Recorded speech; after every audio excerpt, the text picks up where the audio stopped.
Yeah, I mean, it always feels good to see a couple of threes going early. Got to, got to the line a couple times. It's always just kind of nice to see some easy buckets going before you start shooting some deep threes and letting the long ball fly. But I mean, you kind of just go down the stat sheet. You see Steve with 4 assists, these two with 3 assists. I can remember a couple plays off the top of my head where I was just the recipient of a one more pass after penetration into the paint. So I think it's just, culmination of good team basketball, really. Sharing the ball at a high level, getting paint touches when we can, and yeah, like I said, just sharing it at a high level. Michael, you right here. Oh, sorry, Nick. Go ahead, Michael, and then we'll get Nick. He's got a real good question. Max, how frustrating have the last couple games been where you were getting some good looks, but the shot just hasn't quite been falling? I mean, yeah, we played one real game, so this was the second game of the year. I don't really get too bogged down in like how shooting performance go earlier, whether it's exhibition, scrimmage.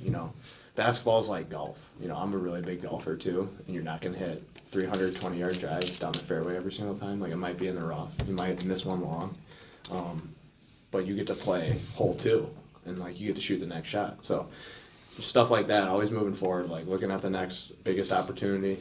I feel like everywhere where I got on the floor, I'm comfortable at. There's no bad shot that I'm kind of scared to take, but it's also like these guys, the team, pumping confidence into you, pouring that all into you, which makes it just easier to kind of let them fly at a higher level. So it's a credit to like these guys.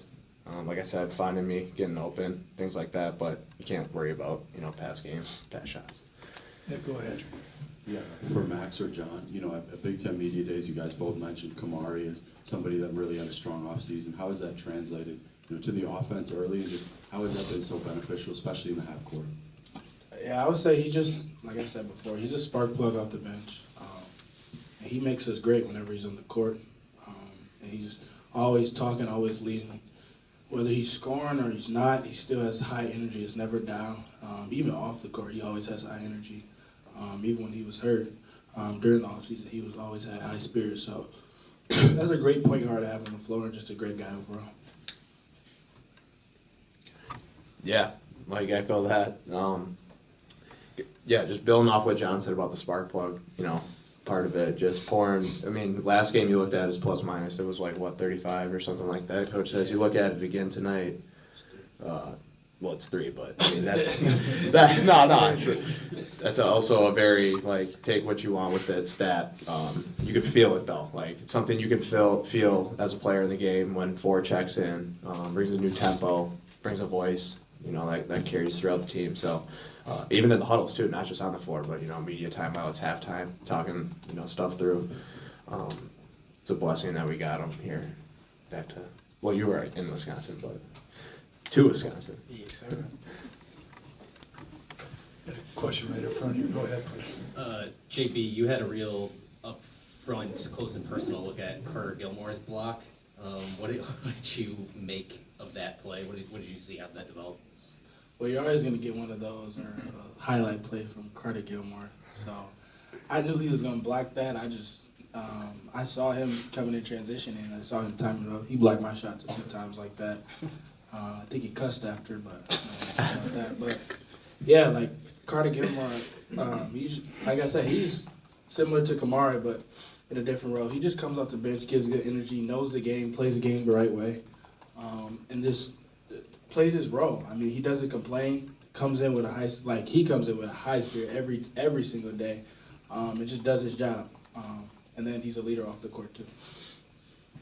Question right over here in the back. Kamari, would you speak about your defense, your mindset? It seemed like you took Jave up the game in the second half. Would you just speak about that, please? I know that defense is going to win us a lot of games. I've always had the defensive mindset ever since I started playing basketball. That's really that's winning basketball, is getting defensive stops. Like, we have enough scorers. We have enough guys doing great things at the other end. So when it's come time to lock in, I make sure I try to take the lead by example and get my guys engaged as well, just because I know that at the end of the game, when it's crunch time like that and it's time to close the game out, we're going to need stops more than scores. Okay, we got coach in the wings. Do we have any other question? One more question. John, when you see 21 free throw attempts tonight, you had the team had 21, team had 16 the other night.